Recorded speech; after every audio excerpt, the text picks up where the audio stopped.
তা বাবা engineering complete তো? হ্যাঁ হ্যাঁ কাকু, এই তো কয়েক মাস হলো বিটেক কমপ্লিট করলাম। বেশ বেশ, তা এখন কি করবে? কাকু আমি বিরিয়ানির ব্যবসা করব। ফুড ইন্ডাস্ট্রিতে এখন এটাই চলছে যে কোনো খাবারের বিজনেসের আগে নিজের ডিগ্রিটা বসিয়ে দিতে হবে, হেভি চলবে বিটেক বিরিয়ানিওয়ালা। আমার গার্লফ্রেন্ডও তো গ্রাজুয়েশন কমপ্লিট করলো, she is also joining the food industry, graduate ঘুগনিওয়ালি। আমার পাশের বাড়ির মনোজ কাকুর ছেলে শুভদা, ও তো পিএইচডি কমপ্লিট করে ফুচকার দোকান দিল, পিএইচডি ফুচকাওয়ালা। বিরিয়ানি আগে চলতো তার টেস্ট কিরকম, তার কোয়ালিটি কিরকম তার উপর, এখন বিরিয়ানি চলে প্রমোশনের উপর, ফুড ব্লগারদের প্রমোশনের উপর। আমি সবকিছু প্ল্যান করে নিয়েছি। বিরিয়ানির দোকান দিচ্ছি মানেই যে প্রত্যেক মাসে বিরিয়ানির দোকান থেকে আমার অনেক টাকা উঠে আসবে সেরকমটা তো নয় না।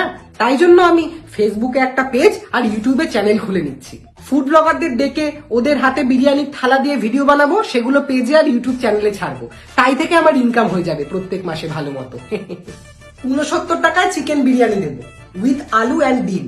তারপর ফুড ব্লগারদের আমার দোকানের পিছনে লাইন পড়ে যাবে, তারা বলবে 69 টাকায় চিকেন বিরিয়ানি, তাও কি পসিবল? এই করে করেই 50-60টা ভিডিও দিয়ে আমি ইউটিউব আর পেজ থেকে অনেকটা রেভিনিউ করে নিতে পারবো। আমার এই বিজনেসের অনেক পলিসিও রয়েছে। আনলিমিটেড পলিসি, আনলিমিটেড শব্দটা শুনলে পেট খারাপ নিয়েও লোকজন বিরিয়ানি খেতে চলে আসে।